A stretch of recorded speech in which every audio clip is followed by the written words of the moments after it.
د کہانی شروعات کېږي د یو برني نومې هلک نه چې هغه سره خپل یو ملګری یو رستورانت ته راشي چې هلته برني یو جینۍ وویني چې د هغې مریم نوم وي او د هغه مریم ډېره زیاته خوښه شي او هغوی یو بل سره خبرې کوي. نو په خبرو کې هغه مریم ته وایي چې سمندر غاړې ته به چکر له لاړ شو او دراصل برني یو کوسټ ګارډ وي او دې نه پس دوی د سمندر غاړې ته چکر له لاړ شي او دوی ډېر ښه وخت تیر کړي. اوس یو څو کاله تیر شي او دوی اوس د واده فیصله وکړي. نو دلته ورته برني وایي چې د رول حساب سره زه به د خپل سینیر نه اجازت اخلم د خپل واده باره کې. دا صرف یو فارمیلټي ده چې دا به موږ پوره کوو او 2 میاشتې بس به موږ واده وکړو. مریم چې دا خبره ووري نو ډېره زیاته خوشحاله شي. اوس چې برني په کم ښار کې اوسېږي د هغې نه 12 کیلومتره په سمندر کې یو جهاز دی چې هغه د تیلو نه ډک دی او په هغې کې اصل کې تیل جمع کوي. نو اوس دوی ته پته ولګي چې یو ډېر غټ طوفان راتلو والا دی او بل مصیبت دا راغله چې د دې دا جهاز یو ځای کې کریک هم شو. نو اوس د دې جهاز چیف انجینیر هغه خپل کسانو له معلومات ورکړي او دا ورته ووایي چې موږ خو دا کریک صحیح کو خو د دې سمندر لهرونه دومره تیز دي چې دې جهاز کې به واپس کریک راشي او اوس موږ له پکار چې د دې جهاز سپیډ هم سلو کو خو هغه هیڅ فایده ونه کوي او تیز لهر راشي او هغه کریک نور هم غټ شي او د دې سمندر دا لهر دومره طاقتور وي چې دا جهاز په 200 کې مات کی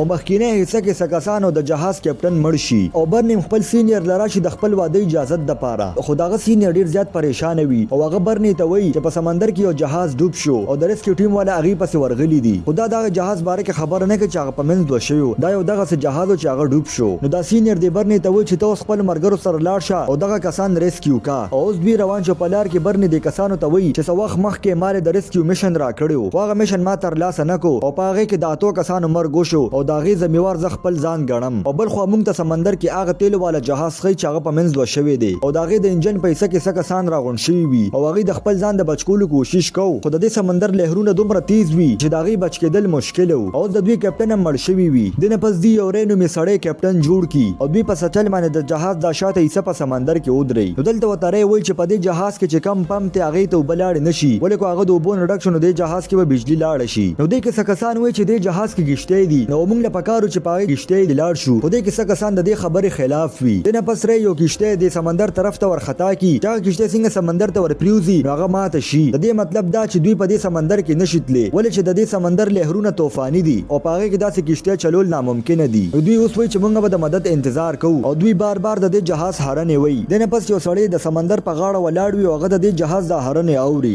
دغه سړی پوښي چې په سمندر کې دا جهاز گیر شوی دی چې د کې برني د خپل ټیم سره هغه ځای ته راورسي او هغه د برني ټیم له پمنډ راشي ورته وي چې په سمندر کې یو جهاز گیر شوی دی هغه لګاتار هارنې وي. نو برني پوښي چې هغه کسانو ته د مدد ضرورت دی او هغه دا خبر خپل سینیر ته وکي. نو هغه پوښي چې دا غتیلو والا جهاز دی چې دغه په ډلسټن نوم دی. نو دغه سینیر دا میشن برني او هغه درې مرګرو ته په حواله کې چې دا سبا دغه کسان ریسکیو کوي او د تلونه مخکې دوی له سمایان نیولې والا کسان راشي ورته دا وایي چې تاسو د سمندر کمی سي طرف ته ځئ هلته ډیر زیات تیز طوفان دی او کوتال ته لاړ نو واپس په ژوندې را نشي. د دې د وجې تعالی په کار دی چې تعالی ته لاړ شه او د سمندر خوا کې وګرځه خپل سینیر ته ووایه چې ما سره جهاز ونه لیدو. خو برني داسې نه غوښتل ولې چې تیر ځل هم هغه له ریسکیو میشن ورکړو او هغه د تر لاسه نه کو او د هغې پښتاوه دته تر اوسه پورې وي. د دې د وجې هغه دا فیصله وکړي چې زه به د خپلو ملګرو سره ځم او ضرور به دغه کسان بچ کوم. دې نه پس دوی روان شو په کښتۍ کې کینی او دوی وایي چې اوس په موږ اندازې سره مخکې ځو ولې چې دوی ته دغه جهاز د لوکیشن باره کې پته نه وه. دې نه پس دوی دغه جهاز طرف ته ور روان شي او اوس لږ مخکې تلونه پس دوی وویني چې یو ډېر غټ لهر د دوی طرف سره روان دی او دا لهر دومره غټ او تیز وي چې په دې دومره وړې کښتۍ کې هغه طرف ته اورېدل ډېره زیاته ګرانه ده. نو برني ته دا ملګري وایي چې موږ له پکار چې واپس لاړ شو ولې چې هغې ډېر زیات یېرېدلي وي خو برني ورته وایي چې نه موږ به ضرور هغه جهاز ته ځان رسو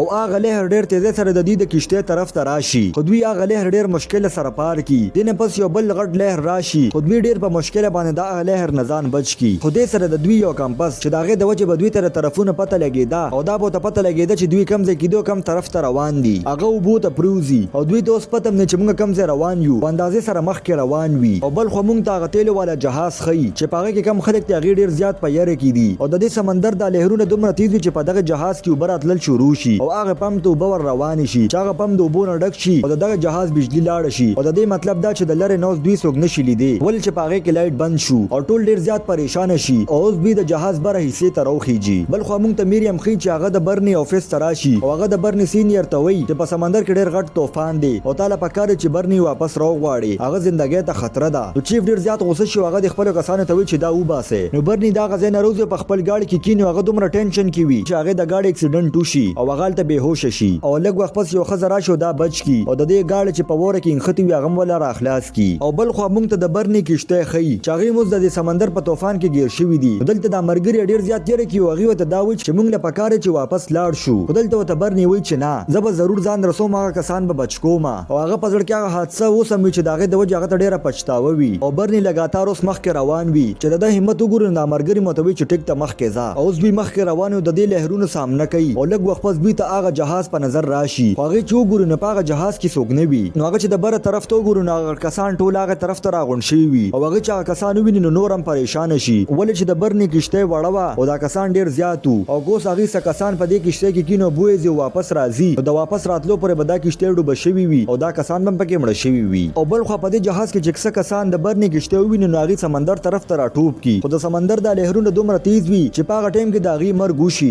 او اوس برني ډیره مشکل سره 32 کسان په دې کشته کې کینې خو اوس هم دا کسان بچ شوی وي چې دا کسان څنګه په کشته کې کینو نو دوی مخه ته هغه جهاز ډوبېدو والا وي او د دې مطلب دا کو برني لګ نورم لیټ شوی نو د سمندر په دې کشته سره سره د دې کسانو ژوندګیم تیر کړې و اوس برني د خار طرف ته روان شي خو ځل تغټه مسله دا ده چې د توس پته نشته چې زه کم طرف ته لاړ شم او د ټوله نه جوختر سمندر غاړه کم یو ده نو برني د ریډیو په ذریعہ باندې خپل سینیئر سره رابطه وکي او د ټوله حالاتو باره کې ورته ووي نو دلته ورته دا سینیئر وایي چې دلته خوا کې یو کشته ده دلته ځان پس چل اورسوه او دا ټول کسان پکې کېناوه دراصل دی سینیئر ته پته وي چې په دې کشته کې 36 کسان دی او دا د دې بوج نشي برداشت کولی د دې د وجه هغه ورته وي چې دا کسان دی بلې کشته ته وروله خو دلته برني د خپل سینیئر خبره ونه مني او هغه د کشته مخ کې روانه کی نو دلته دارې برني ته و چې ته مونږ ته څنګه راو رسیدې برني متوي چې سمندر لهرونو سره زرا روانو ما او اچانک ز تاسو لرو رسیدم اوس ما ته دا پته نه لګي چې ته په کم طرف لاړ شم ولې چې اوس ما سره کمپس هم نشتا دنه پس برني روان شي او هغه د دې غټو غټو لهرونو سامنا کوي او هغه د ټولو له دا امید ورکی چې زه به تاسو ضرور خپل کور ته رسوم چې سره په دې ټولو کې همت پیدا شي ولې چې په دې دومره غټ طوفان کې دوی د ژوندۍ اوسېدلو امید پرې خو اوس دوی لګاتار مخ کې روان وي او اوس په یو بل مصیبت راشي اچانک باران شروع شي چې سره یخني زیات شي د دې ټولو یخني کېدل شروع شي اوس د برني په مخ باندې د پریشانې کرخ ښکاری ولې چې هغه ته پته نه لګي چې هغه د سمندر غاړه طرف ته روان دی یا سمندر گہرای طرف ته خو لږ وخت پس هغه د لری نه لایټ وویني چې سره برني په ځل کې امید پیدا شي او دا بلکې د سمندر غاړه ده اولته د دې کسانو خاندان ولا ولاړو د دې انتظار کوي چې پاغه کې مریم وي او برني چې کوم رڼا لیدلې و هغه مریم د گاړو لایټونه لګولیو او اوس برني د دې لایټونو طرف ته ور روان دی او برني د خپل کشته لایټ ولګي چې سره دا ټول د لری نه د کشته لایټ وویني چې دغه ټولو ته پته ولګیدا چې برني د خپل ریسکیو ټیم سره دغه کسان بچ کړل او را روان دي او لږ وخت پس برني غاړه ته راورسي او هغه کسان بچ کی چې د سره دا ټول خلک د برني او دغه د مرګورو شکریا ادا کی چې هغه د کشته په مدد باندې د 32 کسانو ژوندۍ بچ کړه او دا په تاریخ کې پړومبي تلوشي چې په دې دومره وړه کشته کې 32 کسان بچ شول او په اخر کې موږ ته پته لګی چې دا یو رښتیا کہانی و چې دا حادثه په 18 فروری 1952 کې شوی و